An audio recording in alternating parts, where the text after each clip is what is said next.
ദൈവതിരുനാമത്തിന് മഹത്വമുണ്ടാകട്ടെ.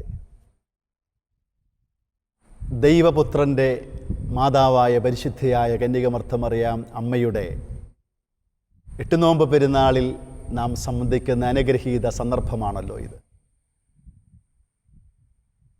ദൈവത്തിൻ്റെ പുത്രനെ ലോകത്തിന് നൽകിയ, സമാധാനപ്രഭുവിനെ ലോകത്തിന് നൽകിയ, സകല തലമുറകളും ഭാഗ്യവതി എന്ന് വാഴ്ത്തുന്ന പരിശുദ്ധയായ അമ്മയുടെ ആ പുകഴ്ചപ്പെരുന്നാളിൽ സംബന്ധിക്കുന്ന എല്ലാവർക്കും, പ്രത്യേകിച്ച് എല്ലാ ശാലേം പ്രേക്ഷകർക്കും പരിശുദ്ധ അമ്മയുടെ മധ്യസ്ഥതയിലൂടെ സ്വർഗത്തിലെ ദൈവത്തിൻ്റെ പുത്രൻ്റെ കൃപകളും അനുഗ്രഹങ്ങളും സമാധാനവും പ്രത്യാശയും ലഭിക്കട്ടെ എന്ന് പ്രാർത്ഥിച്ച് എല്ലാ ദൈവീക അനുഗ്രഹങ്ങളും നേരുന്നു. പരിശുദ്ധയായ അമ്മയുടെ ജനനപ്പെരുന്നാൾ, എട്ടുനോമ്പ് പെരുന്നാൾ ആഘോഷിക്കുന്ന ഈ അനുഗ്രഹീത മുഹൂർത്തം യഥാർത്ഥത്തിൽ സുറിയാനി സഭ കാനോനികമായി ക്രമീകരിച്ചിട്ടുള്ള നോമ്പുകളിൽ പെട്ട ഒന്നല്ല എട്ടുനോമ്പ്. കാരണം പരിശുദ്ധ സഭയുടെ ക്രമീകരണമനുസരിച്ച് നമ്മൾ ജനനപ്പെരുന്നാളുകൾ നമ്മുടെ കർത്താവിൻ്റെ മാത്രമാണ് നമ്മൾ ആചരിക്കാറുള്ളത്.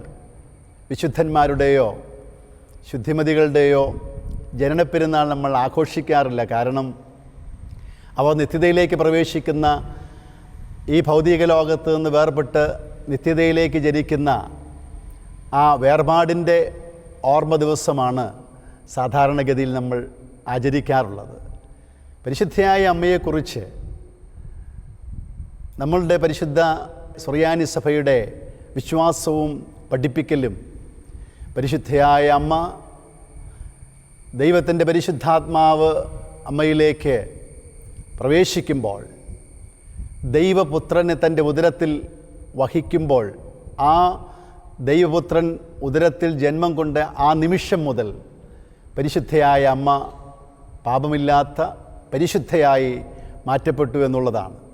അതുകൊണ്ട് തന്നെ ഇന്ന് കാനോനികമല്ലെങ്കിൽ പോലും അമ്മയുടെ ജനനപ്പെരുന്നാൾ, ഈ എട്ടുനോമ്പ് പെരുന്നാൾ ഇന്ന് ലോകത്തിൻ്റെ നാനാഭാഗങ്ങളിലുമുള്ള സുറിയാനി സഭയുടെ ദേവാലയങ്ങളിലും പ്രത്യേകിച്ച് നമ്മുടെ കേരളത്തിലും മലയാളികൾ പാർക്കുന്ന കേരളത്തിന് പുറത്തുമെല്ലാം സുറിയാനി സഭയും അത് ആചരിച്ച് ഭക്തിയോടുകൂടെ കൊണ്ടാടുകയാണ്. പരിശുദ്ധയായ അമ്മയെക്കുറിച്ച് നമ്മൾ ചിന്തിക്കുമ്പോൾ അമ്മയെ പുകഴ്ത്തുവാൻ, അമ്മയുടെ മധ്യസ്ഥയിൽ അഭയപ്പെടുവാൻ ദൈവത്തിൻ്റെ വചനം തന്നെ നമ്മെ പഠിപ്പിക്കുന്നുണ്ട്. നമ്മൾ നിത്യവും ചൊല്ലുന്ന പ്രാർത്ഥന, കൃപ നിറഞ്ഞ മറിയമേ നിനക്ക് സമാധാനം, നമ്മുടെ കർത്താവ് നിന്നോടുകൂടെ, സ്ത്രീകളിൽ നീ അനുഗ്രഹിക്കപ്പെട്ടവൾ. ആ പ്രാർത്ഥന ആരാണ് ആദ്യം ചൊല്ലിയത്? ആരാണ് ആദ്യം നമ്മെ പഠിപ്പിച്ചത്? വിശുദ്ധ ലൂക്കോസിൻ്റെ സുവിശേഷം 1-ാം 28-ാം വാക്യത്തിൽ ദൈവത്തിൻ്റെ മാലാഖയാണ് കൃപ നിറഞ്ഞവളെ നിനക്ക് സമാധാനം, നമ്മുടെ കർത്താവ് നിന്നോടുകൂടെ എന്ന് ആ പ്രാർത്ഥനയുടെ ആദ്യ ഭാഗം നമ്മെ പഠിപ്പിച്ചു തന്നത്.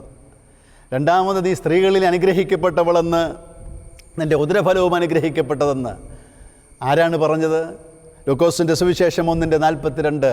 ദൈവമാതാവായ പരിശുദ്ധ കന്യകമർത്തമറിയാം അമ്മ എലിസബേത്തിൻ്റെ അടുക്കലേക്ക് ചെല്ലുമ്പോൾ, എലിശുലബായുടെ അടുക്കൽ ചെല്ലുമ്പോൾ, എലിശബ പരിശുദ്ധയായ അമ്മയെ കണ്ടുമുട്ടുമ്പോൾ പരിശുദ്ധാത്മാവ് കൊണ്ട് നിറഞ്ഞ് എലിശുബ പറയുകയാണ്, നീ സ്ത്രീകളിൽ അനുഗ്രഹിക്കപ്പെട്ടവൾ, എൻ്റെ കർത്താവിൻ്റെ അമ്മ എൻ്റെ അടുക്കൽ വരാനുള്ള ഭാഗ്യം എനിക്കുണ്ടായി, നിൻ്റെ ഉദരഫലവും അനുഗ്രഹിക്കപ്പെട്ടത്.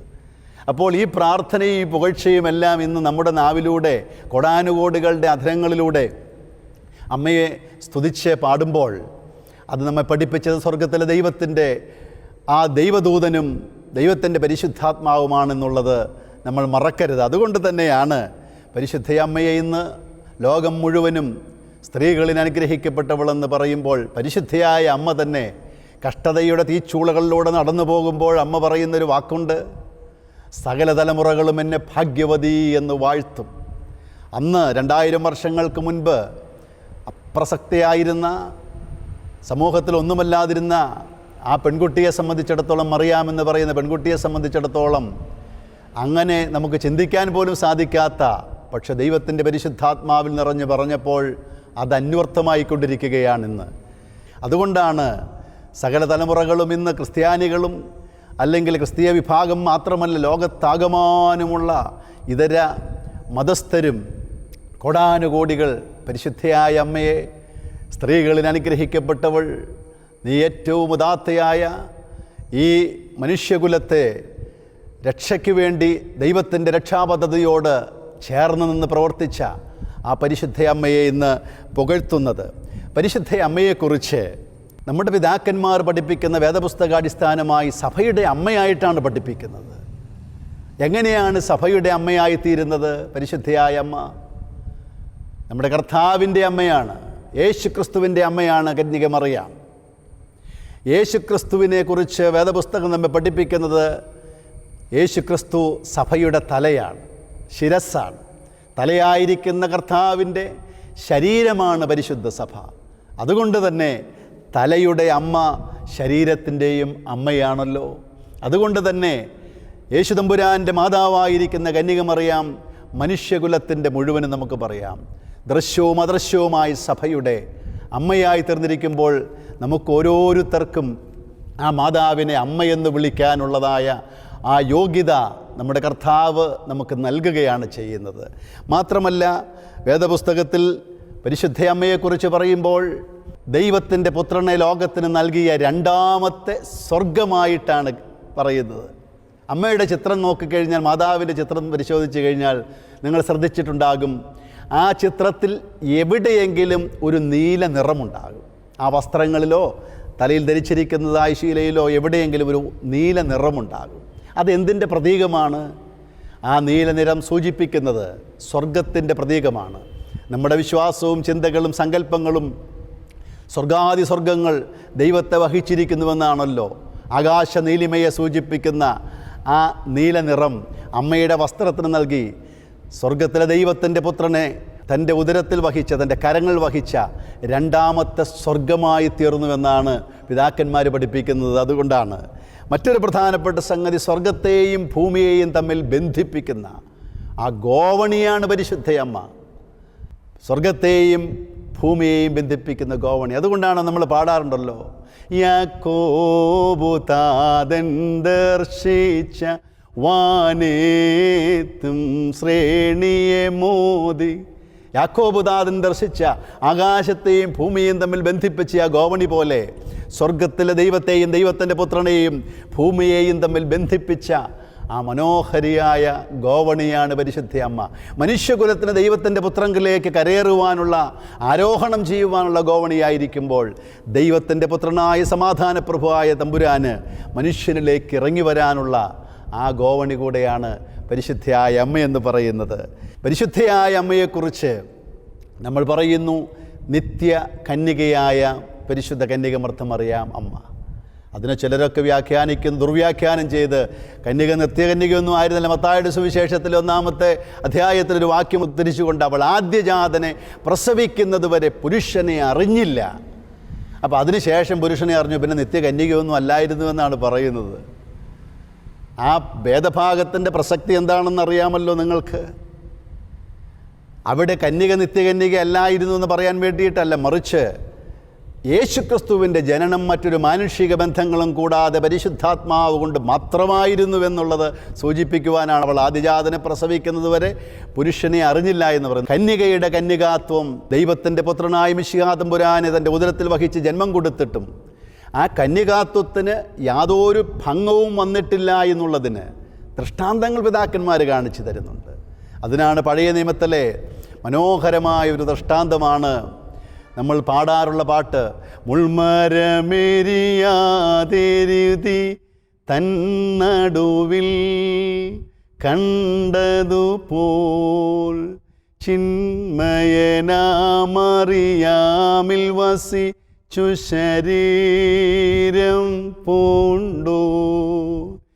അതിനാൽ ഭംഗവുമാ കന്യ വ്രതമുദ്രയ്ക്കുണ്ടായില്ല. മോശ ദർശിച്ച മുൾപ്പടർപ്പ് അതാളിക്കത്തുകയാണ്. പക്ഷേ ആ മുൾപടർപ്പിന് യാതൊരു കേടും സംഭവിക്കുന്നില്ല. ഇതെങ്ങനെ സംഭവിക്കുന്നു? അതാണ് ദൈവത്തിൻ്റെ ശക്തിയും ദൈവത്തിൻ്റെ ആ പ്രവർത്തനവുമെന്ന് പറയുന്നത്. മുൾമരം ഈ ആളുമ്പോഴും കത്തിയെരിയാതെ നിൽക്കുന്നത് പോലെ ദൈവത്തിൻ്റെ പുത്രനായ മിശിഹാ തമ്പുരാനെ തൻ്റെ ഉദരത്തിൽ വഹിച്ച് ലോകത്തിന് നൽകിയിട്ടും കന്യകാത്വത്തിന് യാതൊരു ഭംഗവും വന്നിട്ടില്ല എന്ന് ആ പഴയ നിയമ ദൃഷ്ടാന്തത്തിലൂടെ നമ്മുടെ പിതാക്കന്മാർ പഠിപ്പിക്കുന്നു. മറ്റൊരു മനോഹരമായ ദൃഷ്ടാന്തം ചെങ്കടലിലൂടെയുള്ള ഇസ്രായേൽ മക്കളുടെ യാത്ര. നമ്മൾ മാമോദീസായെ ചെങ്കടലിൻ്റെ യാത്രയോട് ഉപമിക്കാറുണ്ട്. ആ ചെങ്കടലിൽ ഇസ്രായേൽ മക്കൾക്ക് രക്ഷാതുറമുഖത്തേക്ക് പ്രവേശിക്കുവാൻ സമയത്ത് ചെങ്കടലിലെ വെള്ളം രണ്ടായി പിളർന്ന് മാറി നിന്ന് കൊടുത്ത് അവർ വാഗ്ദത്ത ദേശത്തേക്ക് പ്രവേശിക്കുവാൻ തക്കവണ്ണം ചെങ്കടൽ ഇക്കരെ കടന്നു.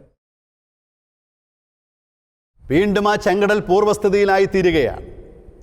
ഇതുപോലെ തന്നെ ദൈവത്തിൻ്റെ പുത്രനായ മിശിഹാ തമ്പുരാനായ കർത്താവിനെ ഈ ലോകത്തിന് നൽകിയിട്ട് കന്യകാത്വത്തിന് യാതൊരു ഭംഗവും വരാതെ അത് കാത്തു സൂക്ഷിക്കപ്പെട്ടുവെന്ന് ആ പഴയ നിയമത്തിലെ ചെങ്കടലിൻ്റെ ദൃഷ്ടാന്തത്തിലൂടെ നമ്മുടെ പിതാക്കന്മാർ നമ്മെ കാണിച്ചു തരികയാണ്.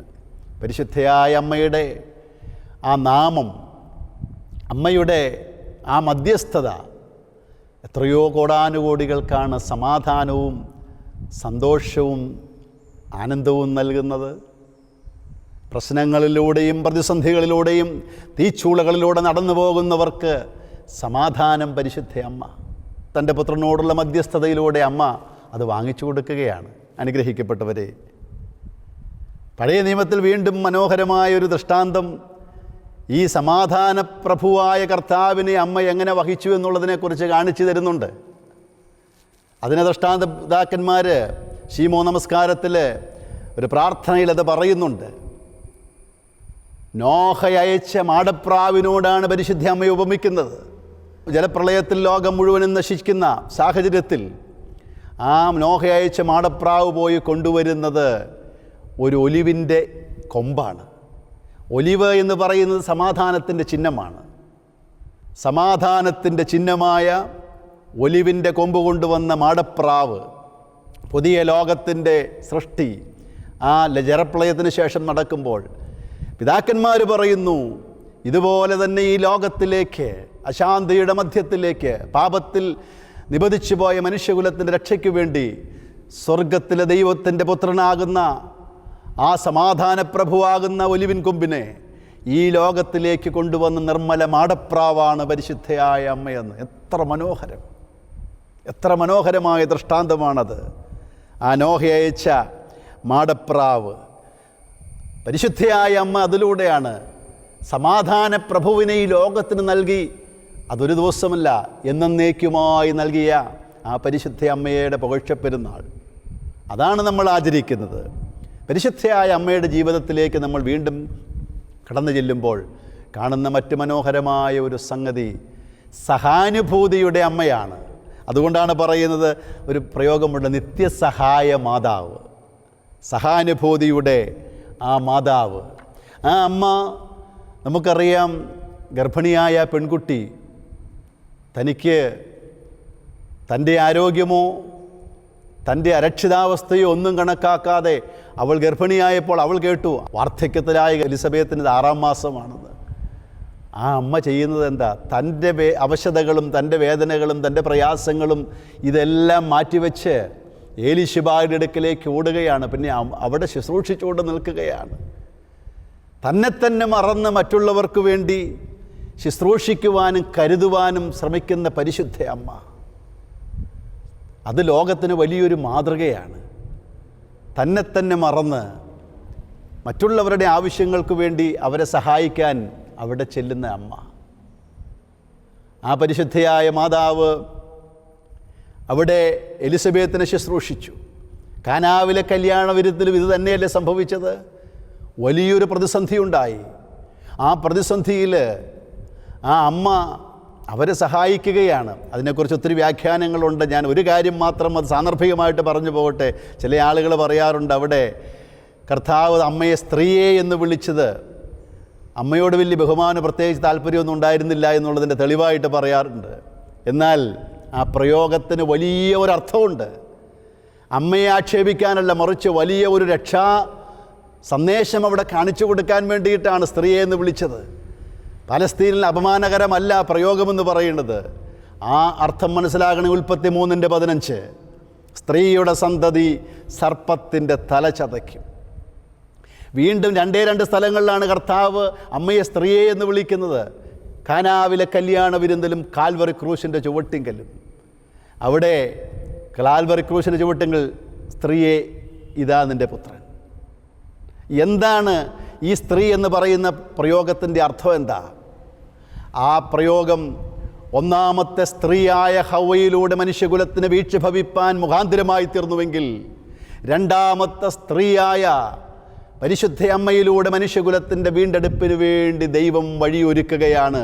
ലോകൈക രക്ഷകനായ ക്രിസ്തുവിനെ ആ അമ്മയിലൂടെ നൽകിക്കൊണ്ട് സ്ത്രീത്വത്തിൻ്റെ മാനവും മഹത്വവും അത് ഉയർത്തിപ്പിടിക്കുകയാണ് അവിടെ. അതല്ലാതെ അമ്മയോട് ബഹുമാനമില്ലാത്തത് കൊണ്ടായിരുന്നില്ല കർത്താവ് സ്ത്രീയെ എന്ന് വിളിച്ചത്. ആ ബഹുമാനവും കരുതലുമില്ലെങ്കിൽ ക്രൂശിൽ കിടന്ന് പിടയുമ്പോഴും തൻ്റെ ശിക്ഷനെ ഏൽപ്പിച്ച് എൻ്റെ അമ്മയെ നോക്കിക്കൊള്ളാൻ പറഞ്ഞ് ഭരമേൽപ്പിക്കുന്ന, അതിന് ദൈവശാസ്ത്രാർത്ഥം വേറെയുണ്ട്. ആ ഭരമേൽപ്പിക്കുക ആയിരുന്നില്ലല്ലോ. നമ്മൾ പാടുന്നുണ്ട്, രണ്ടാം ഹൗവായേ സ്ലോമോ. ഞാൻ സാന്ദർഭികമായിട്ട് പറഞ്ഞുവെന്ന് മാത്രമേ ഉള്ളൂ. ആ കാനാവിലെ കല്യാണ വിരുന്നിൽ അവിടെ കർത്താവ് പറയുന്നുണ്ട്, അമ്മേ എൻ്റെ നാഴിക വന്നിട്ടില്ല. അമ്മയോട് പറയുകയാണ്, അമ്മേ ഞാനിവിടെ എൻ്റെ അടയാളങ്ങൾ ഇവിടെ ആരംഭിച്ചു കഴിഞ്ഞാൽ, പ്രവർത്തനം ആരംഭിച്ചാൽ അത്രയും വേഗം നിനക്കെന്നെ നഷ്ടപ്പെടും. എൻ്റെ നാഴിക, യോഹന്നാൻ്റെ സുവിശേഷത്തിൽ വീണ്ടും കാണുന്നു, ഇതാ നാഴിക വന്നിരിക്കുന്നു, ക്രൂശിലെ മരണം. അമ്മ തൻ്റെ മകൻ്റെ ജീവൻ പോലും പണയപ്പെടുത്തിക്കൊണ്ടാണ് അവരുടെ ആവശ്യത്തെ നിറവേറ്റി കൊടുക്കാൻ വേണ്ടിയിട്ട് മറ്റുള്ളവർക്ക് വേണ്ടി തന്നെയും തൻ്റെ മകനെപ്പോലും ത്യാഗത്തിൻ്റെ മുൾമുനയിൽ നിർത്തുന്ന പരിശുദ്ധയായ അമ്മയുടെ ആ മാതൃക, അതാണിന്ന് ലോകത്തെ മുന്നോട്ട് നയിക്കുന്നത്. ഇതുപോലുള്ള സ്വാർത്ഥതയില്ലാത്ത, മറ്റുള്ളവന് വേണ്ടി ജീവൻ കൊടുക്കാൻ സന്നദ്ധമായ ആ സ്നേഹവും കരുതലും ആ സന്നദ്ധതയും. നമ്മൾ കുറേ നാളുകൾക്ക് മുൻപ് വായിച്ചല്ലോ, തൃശ്ശൂരുകാരൻ അച്ചാടൻ മാത്യു എന്ന് പറയുന്ന ആ മനുഷ്യന്, ശ്രീകണ്ഠവർമ്മ എന്ന് പറയുന്ന തിരുവനന്തപുരംകാരൻ ഒരു ഹൈന്ദവ സഹോദരൻ്റെ ആ ഹൃദയമാണ് ഇന്നും തുടിക്കുന്നത്. ഡേവിസ് ചിറമേലച്ചൻ തൻ്റെ വൃക്കകൾ പങ്കുവെച്ചു കൊടുത്ത് തനിക്ക് യാതൊരു പരിചയവുമില്ലാത്ത നമ്മുടെ വൈദിക സെമിനാരിയിലെ, ഈ സെമിനാരിയിൽ തന്നെ സ്പിരിച്വൽ ഫാദറായിരിക്കുന്ന ഷിബു കുറ്റിപ്പുറച്ചേലച്ചൻ, തനിക്ക് യാതൊരു ബന്ധവുമില്ലാതെ ഹൈറന്യൂസ എന്ന് പറയുന്ന ഒരു മുസ്ലിം സഹോദരിക്ക് തൻ്റെ വൃക്ക പങ്കുവച്ചു.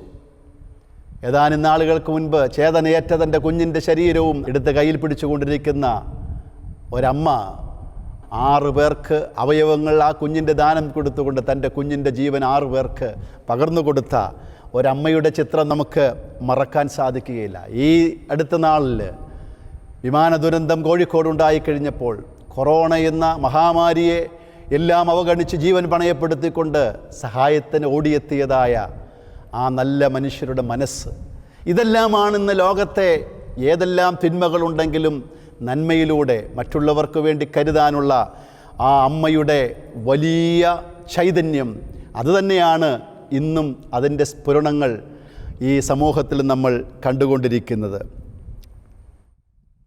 കർത്താവിനാൽ അനുഗ്രഹിക്കപ്പെട്ടവരെ, ഞാൻ എൻ്റെ വാക്കുകൾ ഉപസംഹരിക്കട്ടെ. പരിശുദ്ധയായ അമ്മ ദൈവത്തിൻ്റെ പുത്രനെ ഈ മഹത്വത്തിലേക്ക് വന്നത്, ദൈവത്തിൻ്റെ പുത്രനെ തൻ്റെ ഹൃദയത്തിലേക്ക്, തൻ്റെ ജീവിതത്തിലേക്ക് സ്വീകരിച്ചു. ആ ദൈവത്തിൻ്റെ പുത്രൻ എന്ന് പറയുന്നത് പ്രത്യാശയും സമാധാനവും ആശ്വാസവുമാണ്. ആ അമ്മ അത് തന്നിൽ തന്നെ ഒതുക്കി നിർത്തുകയല്ല, ലോകത്തിന് നൽകി. ആ ലോകത്തിന് നൽകിയ തമ്പുരാൻ സമാധാനപ്രഭുവായ, പ്രത്യാശയായ, സ്നേഹമായ, കരുണയായ ആ തമ്പുരാൻ്റെ കൃപ ഇന്ന് ലോകത്തിലൂടെ ഒഴുകുമ്പോൾ അമ്മ അത് ലോകത്തിന് നൽകി. അമ്മ അവനു വേണ്ടി, കർത്താവിന് വേണ്ടി ജീവിച്ചു. അതുകൊണ്ട് തന്നെയാണ് തൻ്റെ ജീവിതത്തോട് ക്രിസ്തുവിനെ ചേർത്ത് നിർത്തി മറ്റുള്ളവർക്ക് ക്രിസ്തുവാകുന്ന സമാധാനത്തെ പങ്കുവച്ച് ആ അമ്മ നടന്നു പോയത് കൊണ്ടാണ് ജീവിതം എത്ര എളുപ്പമൊന്നുമായിരുന്നില്ല. തീച്ചൂളകളാണ് ഈ ലോകത്തിൽ ഇതുപോലെ അനുഭവിക്കേണ്ടി വന്നൊരു സ്ത്രീ ആരാ ഉള്ളേ?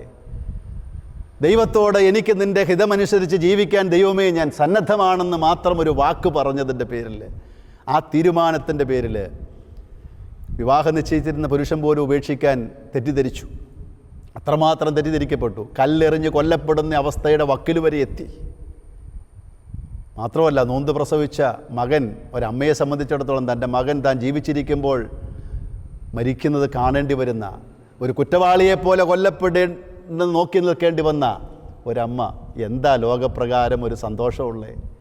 ദൈവത്തോട് തമ്പുരാൻ്റെ ഇഷ്ടമനുസരിച്ച് ജീവിക്കാൻ തുടങ്ങി എന്നുള്ളൊരൊറ്റ കാര്യം മാത്രമേ ചെയ്തുള്ളൂ. ഇത് നമുക്ക് വലിയൊരു പാഠമാണ്. ജീവിതത്തിൽ ദൈവത്തിൻ്റെ കൂടെയുള്ള യാത്ര, സത്യവും നീതിയും ദൈവത്തെയും മുറുകെ പിടിച്ചുകൊണ്ടുള്ള യാത്ര അത്ര എളുപ്പമല്ല. വളഞ്ഞ വഴികളും വക്രവഴികളും നമ്മൾ പലപ്പോഴും ഒഴിഞ്ഞു മാറിയുള്ള ജീവിത സരണികളിൽ കാലങ്ങൾ പലപ്പോഴും താൽക്കാലികമായിട്ട് എളുപ്പമായിട്ട് മാങ്ങും. എന്നാൽ ക്രിസ്തീയ ജീവിതം അത് നമുക്ക് അമ്മയിലൂടെ കാണുകയാണ്, നമ്മൾ അവിടെ കാണിച്ചിരിക്കുകയാണ്. പക്ഷെ ഒരു കാര്യമുണ്ട്, ലോകപ്രകാരമുള്ള സന്തോഷവും ഇമ്പങ്ങളൊന്നും അമ്മ എന്നെ അനുഭവിച്ചില്ല. പക്ഷേ എപ്പോഴും ആനന്ദം അനുഭവിച്ചു. സന്തോഷവും ആനന്ദവും രണ്ടാ. സന്തോഷം ഒരു സാഹചര്യത്തെയോ ഒരു വ്യക്തിയോ ഒരു വസ്തുവിനെ ആശ്രയിച്ചിരിക്കുക. അത് കൈ കിട്ടുമ്പോൾ സന്തോഷമുണ്ട്, അത് പോയി കഴിയുമ്പോൾ തീരും. ആനന്ദമെന്ന് പറയുന്നത് ആർക്കും തുടച്ചു മാറ്റാൻ കഴിയാതെ ഹൃദയത്തിൻ്റെ തുടിപ്പാണത്. ദൈവത്തെ ജീവിതത്തോട് ചേർത്തിരിക്കുമ്പോൾ, എൻ്റെ ദൈവം കൂടെയുണ്ടെന്ന് വിശ്വസിക്കുമ്പോൾ, ആ ദൈവം തരുന്ന ഏത് പ്രതിസന്ധിയിലും മുന്നോട്ട് പോകാൻ തരുന്ന ആ കരുത്താണ് ആനന്ദമെന്ന് പറയുന്നത്. അനുഗ്രഹിക്കപ്പെട്ടവരെ, ലോകം മുഴുവനും ഇന്ന് വലിയൊരു പ്രതിസന്ധിയിലൂടെ കടന്നു പോവുകയാണ്. എന്നാൽ നമ്മളൊരു കാര്യം മനസ്സിലാക്കണം, ഈ കഷ്ടതകൾ കടന്നു പോകും, ഈ പ്രതിസന്ധികൾ കടന്നു പോകും. അവിടെയെല്ലാം ദൈവത്തെ കൂടെ നിർത്തിയാൽ നമ്മൾ തകരില്ല. അമ്മയെപ്പോലെ നമ്മൾ ഇതിനെയെല്ലാം അഭിമുഖീകരിച്ച് ദൈവത്തിൻ്റെ കൃപ ഈ പ്രതിസന്ധി കൂടുന്തോറും കഷ്ടതയിൽ ആനന്ദം കൂടുതൽ അനുഭവിച്ച് മുന്നോട്ട് പോകാനുള്ള കരുത്ത് നമുക്ക് നമ്മുടെ ദൈവം തരും. ഞാൻ ഈ അടുത്ത ദിവസം ഒരു സംഭവം വായിച്ചു. ഒരു മനുഷ്യൻ, ഒരു കാർ ആക്സിഡൻറ്റ് പറ്റി, ആ വണ്ടി മുഴുവൻ തകർന്ന് തരിപ്പണമായി. ആ മനുഷ്യൻ എന്താ ചെയ്തെന്നറിയോ? ഒരാഴ്ച കഴിഞ്ഞപ്പോൾ ഒരു വലിയ പാർട്ടി ഒരുക്കി. ഫ്രണ്ട്സിനെയും റിലേറ്റീവ്സിനെയും എല്ലാവരെയും വിളിച്ചു. അവർക്കൊക്കെ അത്ഭുതമായിപ്പോൾ, ഈ മനുഷ്യൻ എന്നാ വല്ലോ ഈ ആക്സിഡൻറ്റിൽ വല്ലോ വേറെ തലയ്ക്ക് വല്ലോ പറ്റുമെന്ന് വിചാരിച്ചു. ആ മനുഷ്യനോട് ചോദിച്ചു, സാധാരണ ആളുകൾ എന്തെങ്കിലും സന്തോഷമുണ്ടാകുമ്പോൾ, ജീവിതത്തിൽ എന്തെങ്കിലും വലിയ അനുഗ്രഹങ്ങൾ കിട്ടുമ്പോൾ, ഒരു ലോട്ടറി അടിക്കുമ്പോൾ, അല്ലെങ്കിൽ എന്തെങ്കിലും നല്ല സന്തോഷത്തിൻ്റെ ഒക്കേഷൻസിലാണ് നമ്മൾ സാധാരണ ഇങ്ങനെ പാർട്ടിയൊക്കെ നടത്തുന്നത്. പക്ഷേ ഇപ്പോൾ ഇത് എന്താ ഇങ്ങനെ? അപ്പോൾ അദ്ദേഹം പറഞ്ഞു, ഇതിൽ കൂടുതൽ ആനന്ദവും സന്തോഷവും അനുഗ്രഹവും എനിക്കെന്താ? ആ വണ്ടി ആക്സിഡൻറ്റിൽ തകർന്ന് പൊടി പോലുമില്ലാതെ തകർപ്പണമായി പോയി. പക്ഷേ ഐ സ്റ്റിൽ അലൈവ്, ഞാൻ ജീവിക്കുന്നുണ്ടല്ലോ. ഇതിൽ കൂടുതൽ ആനന്ദിക്കാനും സന്തോഷിക്കാനും വേറെ എന്താ വേണ്ടത്? നമുക്ക് നമ്മുടെ ദുരന്തങ്ങളും നമ്മുടെ പ്രയാസങ്ങളും പ്രതിസന്ധികളിലും അതിനകത്ത് മാത്രം നോക്കിക്കൊണ്ട് നമുക്ക് വേണമെങ്കിൽ നിരാശപ്പെട്ട് തകർന്നു പോകാം. അതല്ലെങ്കിൽ അവശേഷിക്കുന്ന അനുഗ്രഹത്തിൻ്റെയും നന്മയുടെയും പ്രത്യാശയിലൂടെ നമുക്ക് മുന്നോട്ട് പോകാം. ഈ രണ്ട് ചോയ്സ് നമുക്കുണ്ട്. ഒന്ന് ചിന്തിച്ച് നോക്കിക്കേ, ഈ പ്രതിസന്ധിയുടെ മധ്യത്തിലും എത്ര അനുഗ്രഹങ്ങൾ നമ്മുടെ ജീവിതത്തിൽ ദൈവം തരുന്നുണ്ട്. തകർന്നു പോകാതെ വഴി നടത്തുന്നുണ്ട്, ജീവൻ നിലനിൽക്കുന്നുണ്ടല്ലോ. ഇങ്ങനെ ഒത്തിരി കാര്യങ്ങൾ നമുക്ക് നന്ദിയോടെ നമുക്ക് ദൈവസന്നിധിയിൽ ഓർക്കാം. അനുഗ്രഹിക്കപ്പെട്ടവർ, അതോടൊപ്പം തന്നെ ഈ പ്രതിസന്ധിയുടെ നാളുകൾ നമുക്ക് നമ്മിലേക്ക് തന്നെ ഒരു തിരിഞ്ഞു നോട്ടത്തിനുള്ളതായ അവസരം കൂടെയാണ്. ദൈവത്തെ കൂടെ നിർത്തിക്കൊണ്ടുള്ള യാത്രയാണ്. അമ്മ എപ്പോഴും അതായിരുന്നു.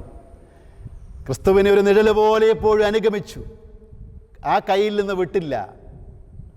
അതുകൊണ്ട് തന്നെയാണ് അമ്മയുടെ യാത്ര അന്ത്യം വരെയും ആനന്ദം നിറഞ്ഞതായി തീർന്നത്. അതുകൊണ്ടാണ് എൻ്റെ ദേഹി കർത്താവിനെ പുകഴ്ത്തുന്ന എൻ്റെ ആത്മാവിൻ്റെ രക്ഷിതാവിൽ ഉല്ലസിച്ചാനന്ദിക്കുന്നു. ഈ കൊറോണയുടെ സന്ദർഭത്തിൽ നമുക്ക് നമ്മിലേക്ക് തന്നെ ഒന്ന് നോക്കാം. സമൃദ്ധിയുടെയും അനുഗ്രഹത്തിൻ്റെയും നാളുകൾ. ദൈവത്തെ നമ്മൾ കൈമോശം വന്നു നമ്മുടെ ജീവിതത്തിൽ ഒന്ന് തിരിഞ്ഞു നോക്കാനും കൂടെയുള്ളൊരവസരം കൂടെയാണ്. തന്ന അനുഗ്രഹങ്ങൾ, തന്നവനെ മറന്ന് കിട്ടിയതിനെ മാത്രം നമ്മൾ അതിലേക്ക് നോക്കി ജീവിച്ചോ? നമ്മൾ പലപ്പോഴും അനുഗ്രഹങ്ങൾ കിട്ടുമ്പോൾ, നന്മകൾ ലഭിക്കുമ്പോൾ തമ്പുരാൻ തരുന്ന കൃപകളെയൊക്കെ ആ തന്നതിലേക്ക് മാത്രം നോക്കും, തന്നവനെ നോക്കൂല.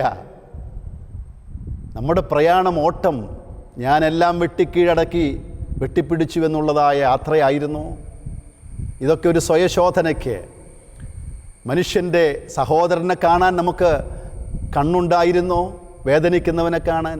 അനുഗ്രഹിക്കപ്പെട്ടവരെ, നമുക്ക് തമ്പുരാൻ്റെ മുഖത്തേക്ക് നോക്കാൻ, തന്ന നന്മകളെ ഓർക്കാൻ.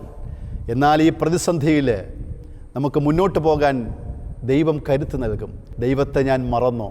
എൻ്റെ സഹോദരനെ ഞാൻ അവഗണിച്ചോ? ഈ ഒരു വൈറസിൻ്റെ മുൻപിൽ മനുഷ്യൻ പകച്ചു നിൽക്കുമ്പോൾ ഇതിനെയും നമ്മൾ അതിജീവിക്കും. മാർത്തോമാ സഭയിലെ ഒരച്ഛൻ, ആ പ്രിയപ്പെട്ട അച്ഛൻ ക്യാൻസർ ബാധിച്ച് ക്രിട്ടിക്കലായൊരു സാഹചര്യത്തിൽ ഒരു പാട്ട് എഴുതി. വളരെ പോപ്പുലറായി നിങ്ങളൊക്കെ കേട്ട് കാണും. ആ പാട്ട് ഞാൻ ഓർക്കുന്നത് 2-3 അടികൾ ഇങ്ങനെയാണ്: ഒരു മഴയും തോരാതിരുന്നിട്ടില്ല, ഒരു കാറ്റും മടങ്ങാതിരുന്നിട്ടില്ല, ഒരു രാവും പുലരാതിരുന്നിട്ടില്ല, ഒരു നോവും കുറയാതിരുന്നിട്ടില്ല.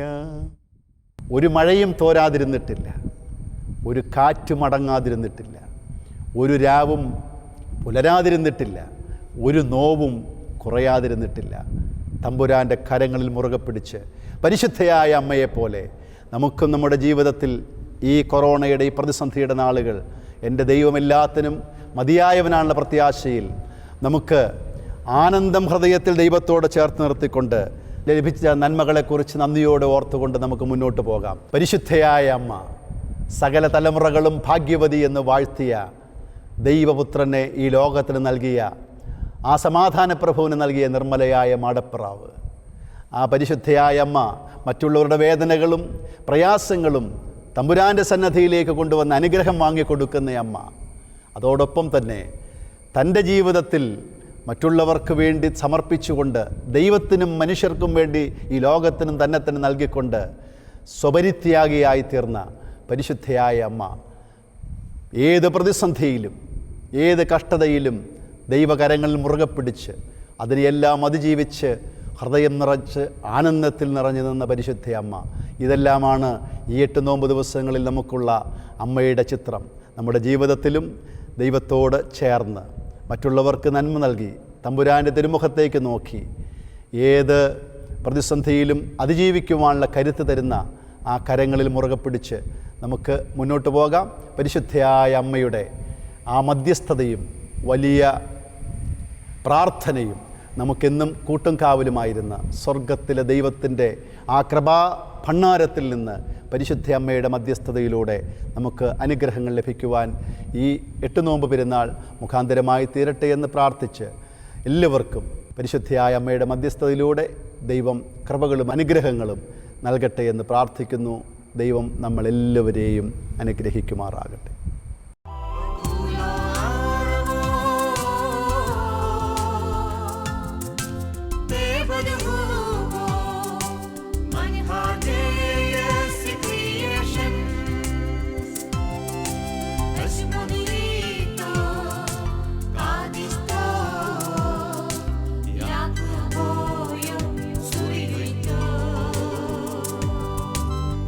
Maria.